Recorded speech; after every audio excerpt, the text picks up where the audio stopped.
And I felt very frustrated because my parents had played by all the rules. They paid their taxes. They worked sometimes 6 days a week just to afford a house. And all the people on Wall Street seemed to get bailed out, but people like my family lost their homes. So I was confused about how that could happen in a country that represented opportunity and hope and freedom. And it wasn't until I learned about Bitcoin that I realized that the financial system is so broken.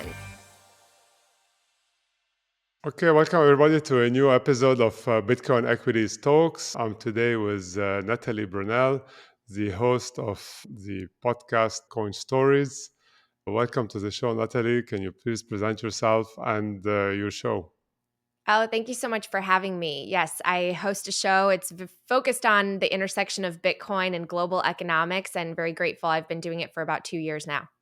Okay, I have so many questions to ask you, but the first one I would like to address is perhaps your Bitcoin story. How Sure. did you discover it? How did you adopt it? And what made you then evolve from adopting it to creating a show dedicated to it? Sure. So I was previously a journalist, a television newscaster. But I think actually I want to start a step even before that. I'm a first generation immigrant to the United States. My family is from Poland. My parents grew up under communism, and they always dreamt of coming to the United States for economic opportunity. They were finally able to do that when my mom was 38 years old, my dad was 41, and they started over. They had to learn a new language, and try to create a life for myself and my brother here in the United States. And they worked really hard, and they were finally able to afford a small house outside of Chicago when I was in high school. But I went off to college and the great financial crisis happened, 08, 09. And just as quickly as it felt like they were finally able to achieve the American dream, they lost it. And so overnight, it felt like it all vanished. They had to declare bankruptcy. And right after that, I started my career as a reporter. And I felt very frustrated because my parents had played by all the rules. They paid their taxes. They worked sometimes 6 days a week just to afford a house. And all the people on Wall Street seemed to get bailed out, but people like my family lost their homes. So I was confused about how that could happen in a country that represented opportunity and hope and freedom. And it wasn't until I learned about Bitcoin that I realized that the financial system is so broken. So I was working as a reporter. I had some friends who were working in the technology space, and they were talking about Bitcoin and crypto and all of it about 2016, 2017. I didn't understand it at the time, but I bought a little. And that made me start to get a little curious. I did some reporting on Bitcoin in my local area. And then I was finally really sent down the rabbit hole, as we call it, when I read the Bitcoin Standard. A mentor of mine gave me the book. And then that's when I really learned about the history of money and fractional reserve banking and what Bitcoin is and how it can fix some of the problems in society. And I became so passionate about it that I wanted to report more on it, but I wasn't able to in my regular job. So I started a podcast and I started interviewing thought leaders and trying to better understand why so many people from different backgrounds came to the conclusion that Bitcoin is the solution to fix our broken money. And an audience developed very quickly. Very grateful for that. And I was able to turn it into my full-time job. Okay, I mean, I didn't know your story. It's quite sad when you think about it.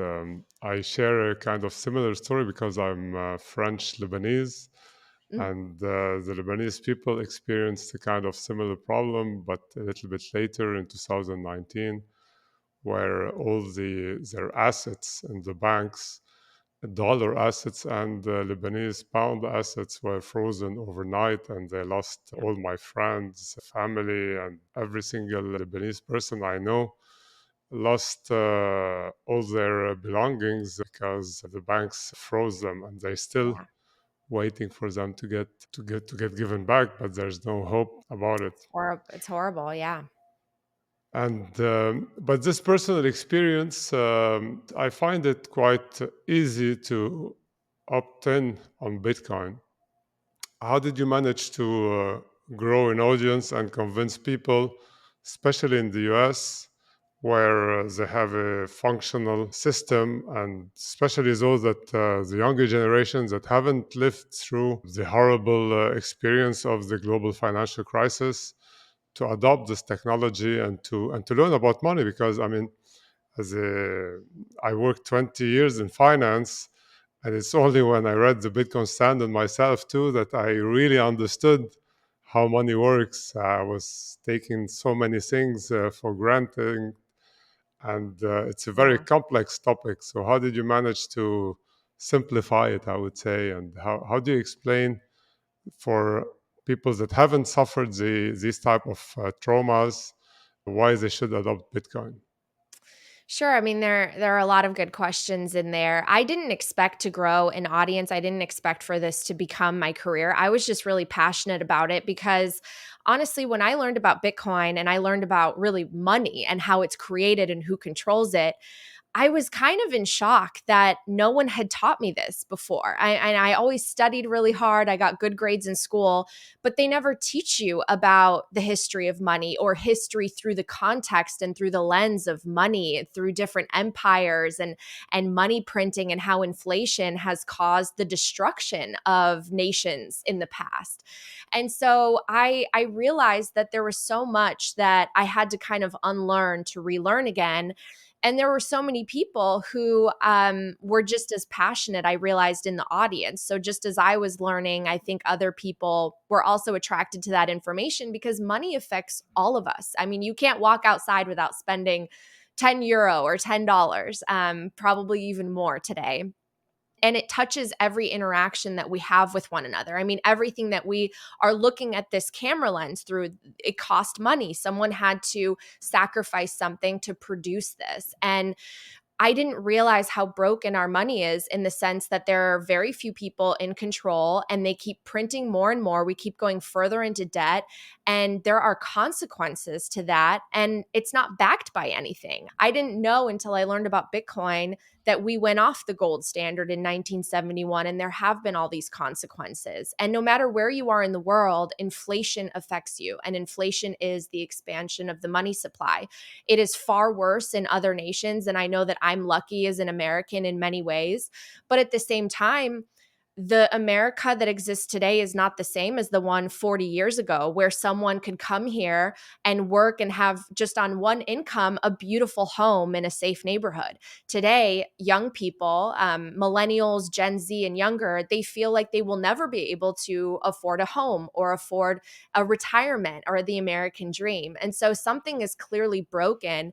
And yet people are placing the blame on things like politics. You know, this guy will fix it, or this one is going to fix it. But what's crazy is around the world, we're sort of going back and forth between two teams, and nothing really changes. And everything keeps getting harder for the average person. So I think that when people start to realize that it's deeper, that it's actually the financial system that's broken wherever you are, and now we have this potential fix through technology that we can rely on, and we can help rebuild a new system that's based on something more accessible and more fair, that gives me a lot of hope. And I think it also gives people in the audience hope. And so that's why I've been able to create sort of an audience around this message and this mission to really fix the money. And again, wherever you come from, whether you're in America and you live a nice middle class life, there's a use case for Bitcoin there. Or you are in a developing country and you're suffering inflation rates of over 100%, like people in Lebanon and Turkey and Argentina, there's another use case for Bitcoin there. Okay, and I wanted to know, as because you have a media background, um, don't you think there's going to be a never-ending headlines about all the bad reputation of Bitcoin and all the things that is slowing the adoption? Last week we saw 11 Bitcoin ETFs approved by the SEC. But at the same time, you had Gary Gensler going on national TV explaining how it is just a speculative assets and it is used for criminal activities. And you have then Vanguard that is not willing to distribute the product. And you have Yeah. every time there's, because it's a clickbait at the end, so it makes much more views for journalists to talk about the bad things rather than the good things. Yeah. People want to know if Hamas is getting financed by Bitcoin, if this crook is using Bitcoin, whatever the headline, it's still more juicy from a journalist perspective from that point of view. So where do you see it going from a news and media coverage on the long run? Well, I mean, you certainly shined a spotlight on one of the problems with media, which is completely broken incentives. And I saw it happen when I was a reporter, because when I was young and I was watching television and dreaming of becoming a news anchor, the business model was completely different because television networks were not competing with online platforms and independent creators and citizen journalists. And so the advertising revenue was actually, pretty direct and pretty cushy for these networks. And even a local newscaster in a small town could live a pretty good life because all the advertising went to basically just a couple channels. Right now, we have not only a million television channels, but we have the internet, and the internet has changed everything with regards to the economics of media. So yes, some of them are resorting to clickbait titles and headlines so that you potentially move your eyeballs there so that they could charge more for advertising revenue.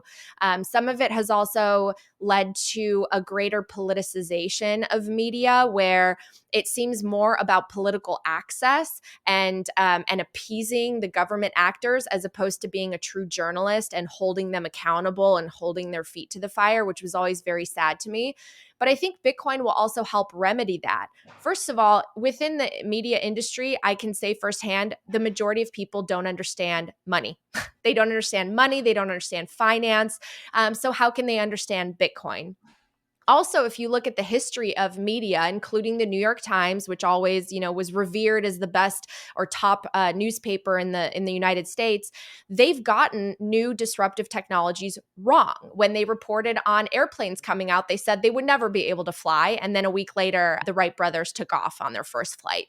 When the internet came out, they published articles saying the internet's not going to be, very influential in our lives. It will be a passing fad. It will be basically similar to a fax machine.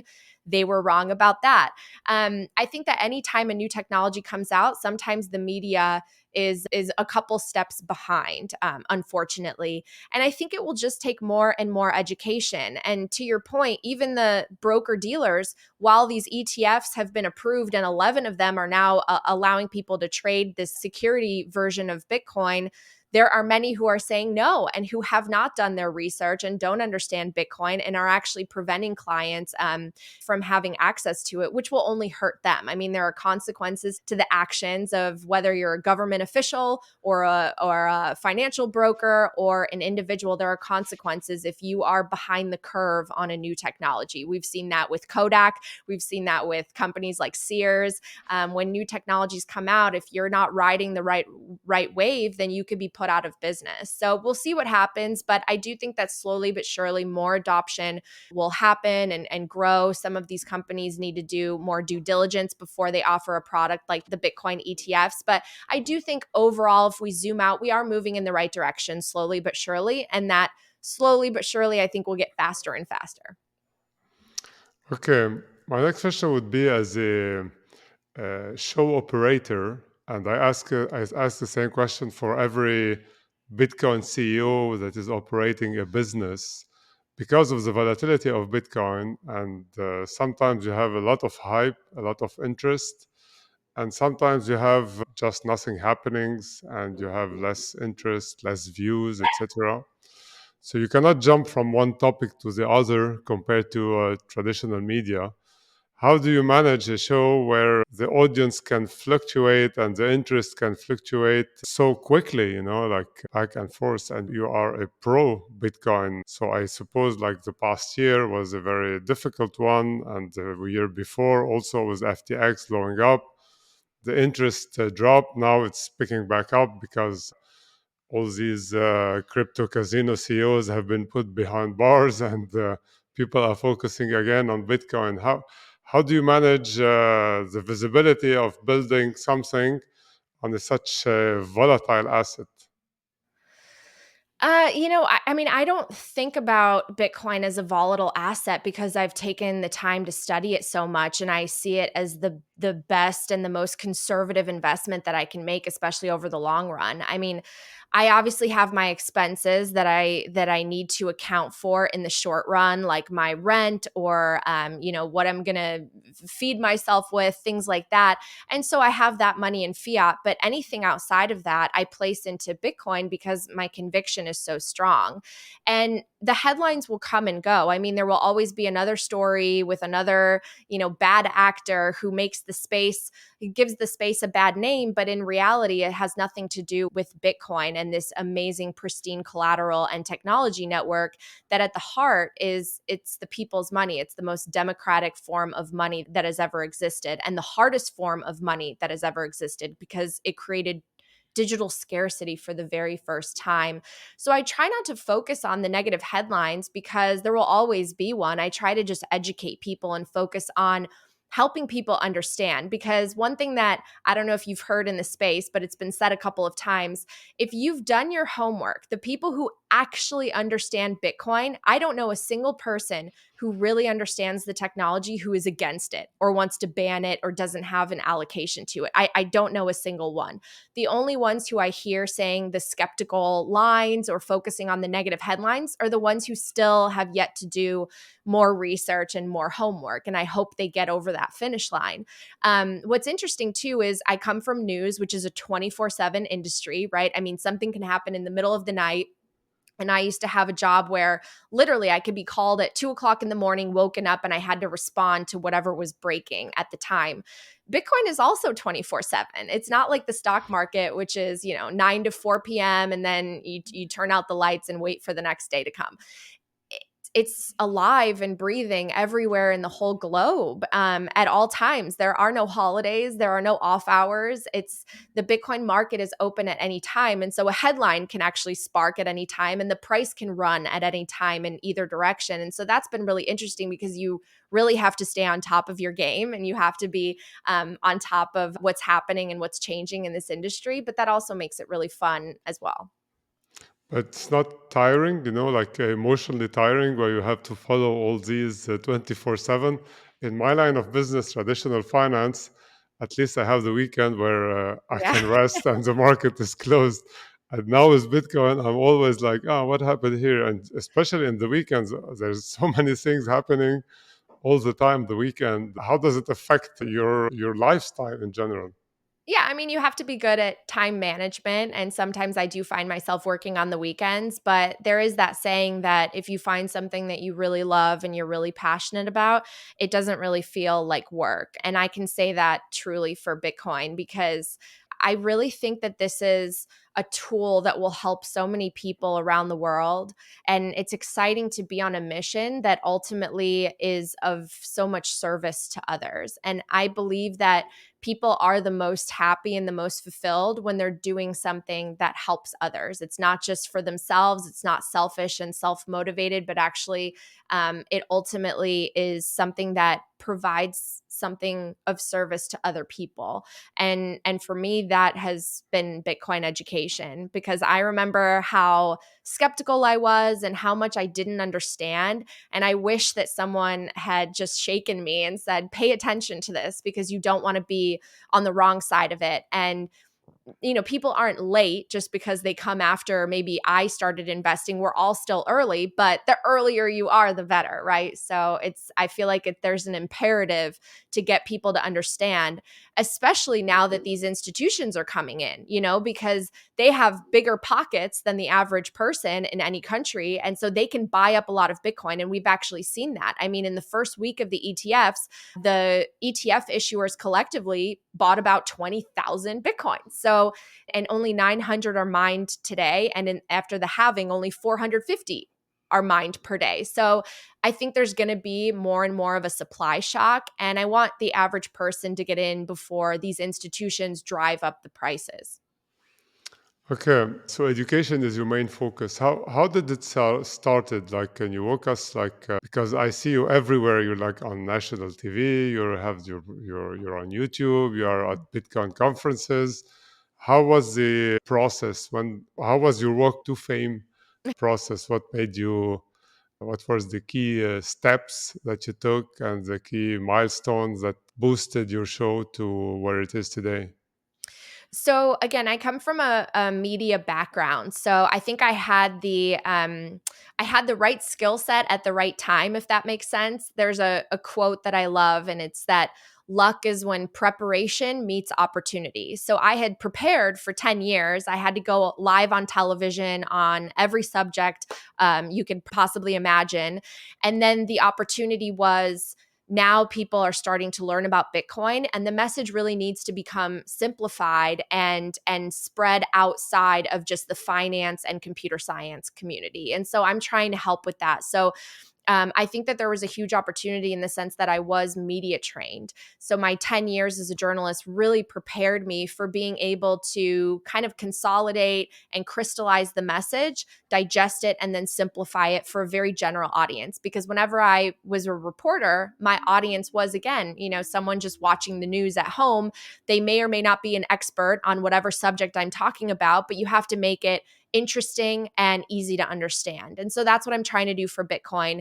I started my podcast literally just buying equipment online and figuring it out on my own, doing it on my free time, in addition to all the research and reading that I did for understanding economics. And it was just a slow and steady process. Practice makes perfect. And I was very grateful that an audience um, began to consume my content very organically, because there is a need and there is a hunger for understanding Bitcoin, especially by the general audience. So it happened again kind of slowly, and I did it all on my own. And I encourage people, if they have an idea, you can create basically anything on your own from home today with technology. It's just about finding maybe that niche that's missing, or how you can provide something unique and different. And everyone has a unique voice and perspective that will resonate with one community or another. So I hope that it inspires people, because going out on your own can be scary, but it's also very rewarding and fulfilling. The challenges make it very worth it. And I've never been happier or more fulfilled doing what I do. And you talk about education and bringing people early to Bitcoin. When I look at the Bitcoin ecosystem, it's mainly male dominant. Mhm. And what do you think is missing to have more females or other genders Yeah. or those that are interested to come in? Yeah, I think that what's missing is just more women so that people see themselves reflected in who they're learning from.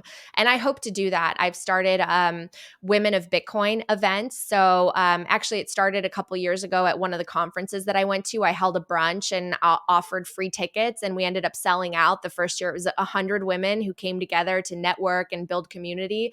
The second year, it was more than 200 women. So this year, we're hoping to make it even bigger at Bitcoin 2024 in Nashville, Tennessee. So if you're a woman interested, the tickets will be free. And if you're thinking of attending the conference, you could get a ticket with the code HODL and get 10% off. But I encourage people to just get involved. We do need to have more women. I noticed when I went to some of the events early on in my Bitcoin journey that it was pretty much 90% men in the room. And I wondered what happened there. And I don't know what it is, other than Bitcoin is very, it sort of lies at the intersection of computer science, engineering, mathematics, finance, which are all industries that are already dominated by men.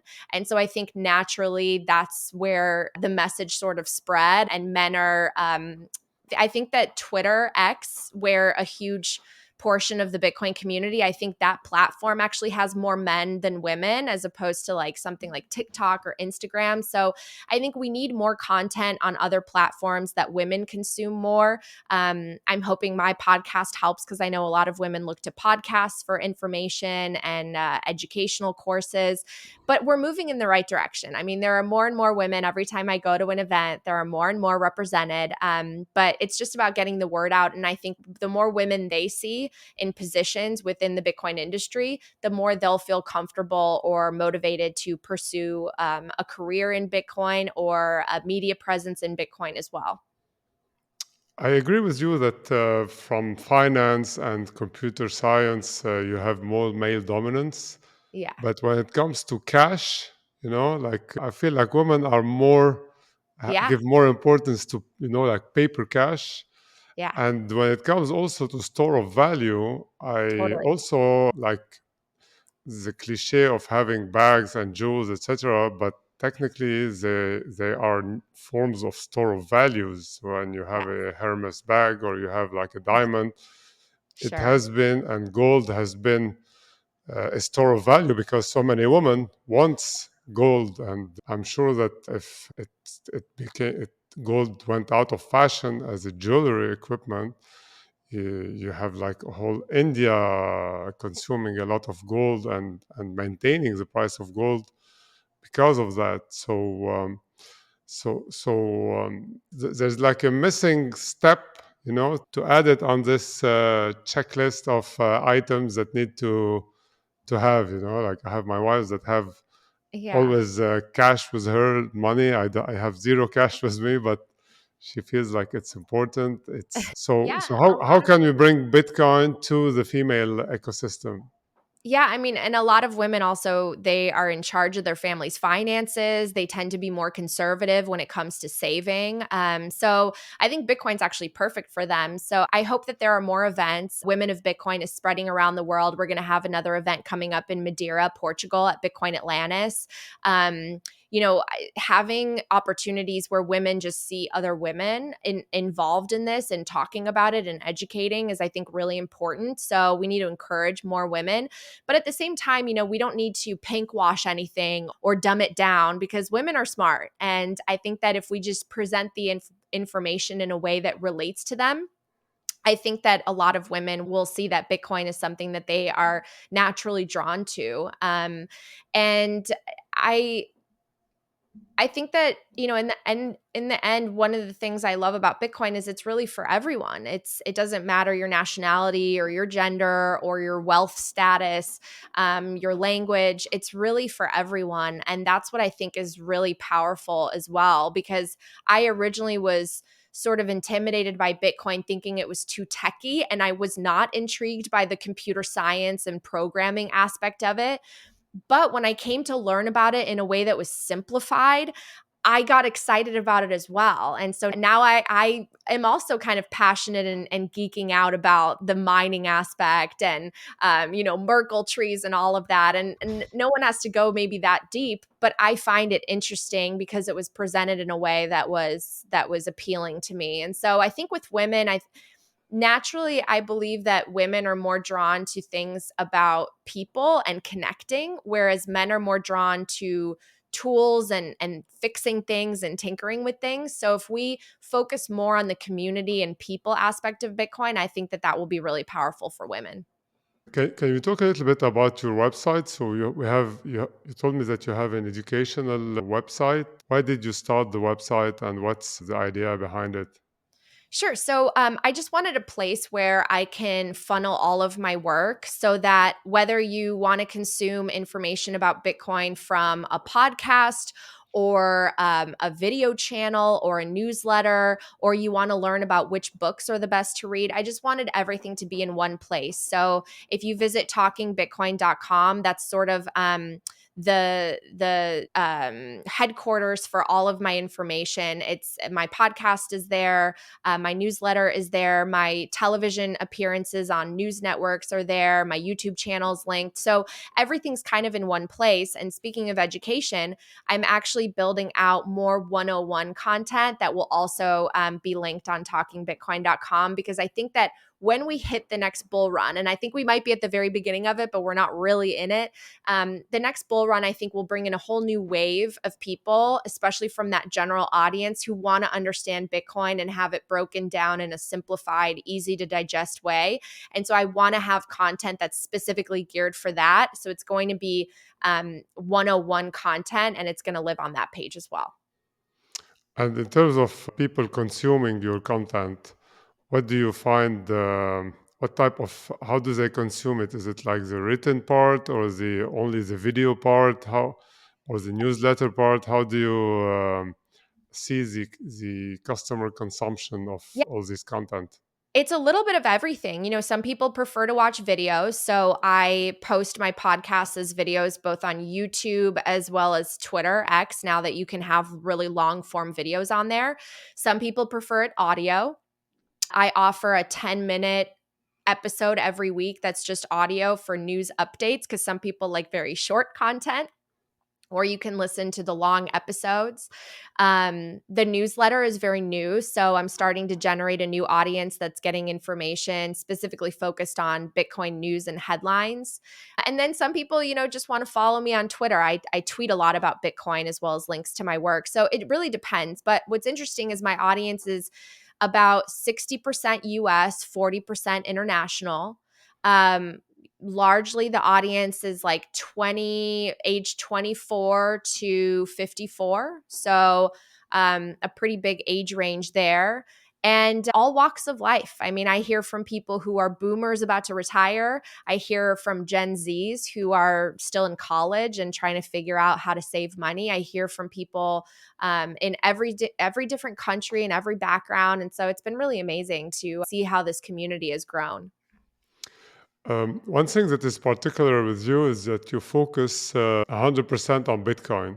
Yeah. Why didn't you take a step further and go to cryptos? Well, at the beginning of my journey, when I really didn't understand cryptocurrencies, I invested in multiple tokens, but I was coming to it from a very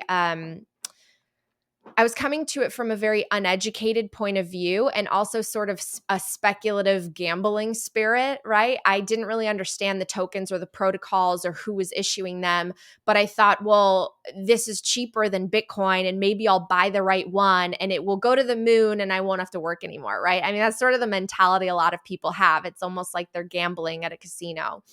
And when I started to learn about Bitcoin, one thing that I noticed was there were a lot of people who were extraordinarily smart, came from different industries, and were brilliant. Whether it was a background in physics or math or finance or engineering, whatever, they were brilliant, and they were only focused on Bitcoin. And so I started to ask myself, well, why is someone that smart and that successful only focused on Bitcoin and basically saying that everything else will go to zero, or at least doesn't have the monetary properties of Bitcoin? So it really doesn't matter in the context of fixing the money. And so I did a little bit more homework and I realized that I was basically gambling with these other tokens. I didn't understand the protocols. I didn't understand that they were never going to be able to catch up to Bitcoin's growth and decentralization. They all made trade offs in one way or another. If they were going to be faster, then the block height, the block size was going to be bigger, which meant that down the road, not everyone could run a node, so that would probably force it to become more and more centralized over time. Not all of them had scarcity, right? Someone could just hit a button like SBF did and print as many tokens as they wanted. So essentially, I realized the true difference between a commodity like Bitcoin and a security like most of these other tokens, which inherently carry a lot more risk because you have to trust what people are going to do with that protocol over the long term. And at the end of the day, I realized that if you're looking at something that will fix our money, that can serve as a global reserve currency, a global reserve asset, something that can allow us to take the value of what we work so hard for and transport it 100 years into the future, the only one that has all of the properties of money is Bitcoin. And that's why I decided to focus on it, because Bitcoin is accessible to 8 billion people around the world who really need economic empowerment. 8 billion people are getting poorer and poorer slowly and faster and faster.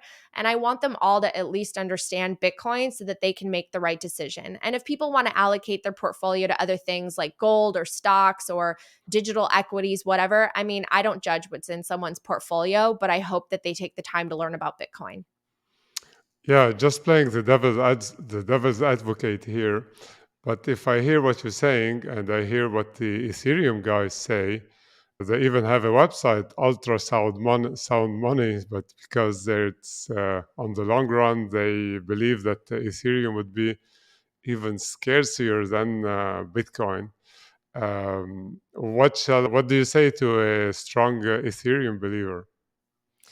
I think a lot of people are incentivized by what they hold, and so it sometimes skews their judgment. And I think people would say that about Bitcoin too. But I would just say study the protocols, study the history of the protocols, read about the block size wars, read about who's making decisions, who has made decisions in the past. The unique thing about Bitcoin is there is truly no one in control. There is no foundation. There was no initial coin offering. There is no one that can benefit, and there's no one that can change the protocol. Ethereum has gone through a lot of changes, and we don't know. I don't believe that anyone knows exactly how much Ethereum has been issued and is in circulation right now. And in the future, we don't know what all the rules will be as far as unstaking. There's a lot of uncertainty. So again, I don't judge someone for having Ethereum in their portfolio. I just hope that they take the time to really, really study Bitcoin and see the unique differences and read about the blockchain trilemma and understand why it's so important to focus on securing the network, which is what Bitcoin focused on, security, and it prioritized it. And that's why it has the speed that it has and the block size that it has and all of it. And it can scale in layers. A lot of people say Bitcoin can't scale. Well, actually it can through things like Lightning Network. So I just encourage people to learn as much as they can. And after all of the studying that I did, I came to the conclusion that Bitcoin is the only place I want to be invested. Okay, I will add, like, for what you're saying, my personal experience with cryptos in general.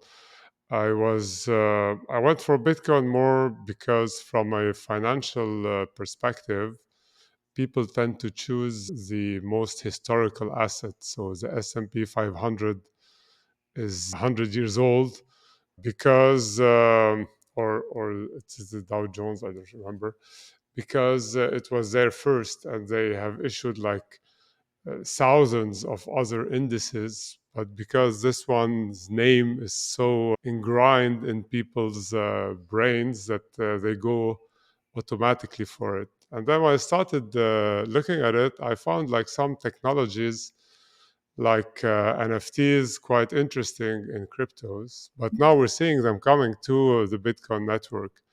And I feel like there's going to be like an experimental playground in the crypto space, but the winning ones will come to Bitcoin at the end. So now we're seeing NFTs. Tomorrow we're going to see smart contracts. We have Liquid that is tokenizing assets, the Lightning Network that is layer two on Bitcoin, and everything you heard a couple of years back on in the crypto space is coming to Bitcoin and will come in a form or another if successful or if gathering interest to the Bitcoin network. I agree. I think a lot will be built on Bitcoin. There are some amazing technologists who are working on tools like stable coins on Bitcoin and smart contracts on Bitcoin. And what's great is it is the one network you can absolutely trust because it is so decentralized and it has never been compromised in the history of its existence.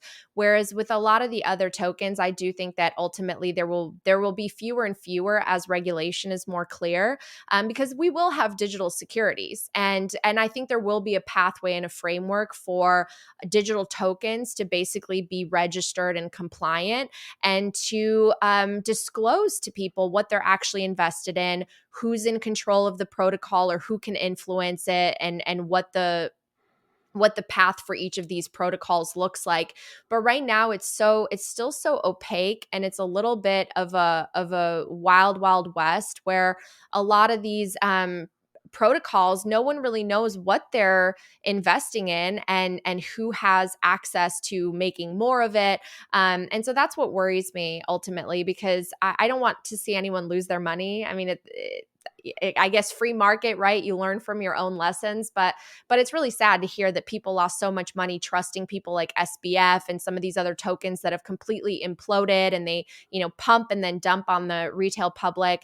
I just hope that people at least start with Bitcoin to understand why it's so important, and why it's amazing that we don't know who the creator is, and it doesn't matter because they have no influence or control because it has been diffused and distributed around the world to a level where it can't be compromised or hacked. So I think that that's just like so beautiful about it because it is the one network that we can truly trust. Yeah, I totally agree, and I find it in the whole crypto space the safest investment. Not only in crypto, and I've been working in finance for 20 years, and I went almost all in on Bitcoin because of when you analyze all the other alternatives, it's one of the best ones out there. Right. Well, and Uh, especially when you look at proof of stake, right? Proof of stake really replicates our current system where the more you have, the more you benefit. And in fiat, the closer you are to the money printer and the more money you have, the more advantage that you have ultimately. And it's the same with proof of stake systems. The more you can stake, the more you can validate, the more you get.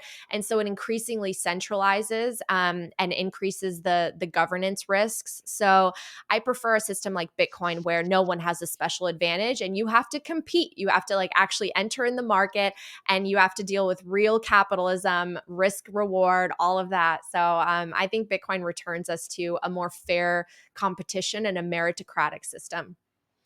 Totally agree. I'm gonna wrap it up here. Thanks a lot for sharing your views and your experience with us today. And I hope to see you soon on another episode of our show. For those listening, so talkingbitcoin.com is your website, and Coin Stories is your show. Thanks a lot for coming, and speak soon, Natalie. Thanks so much for having me. Take care.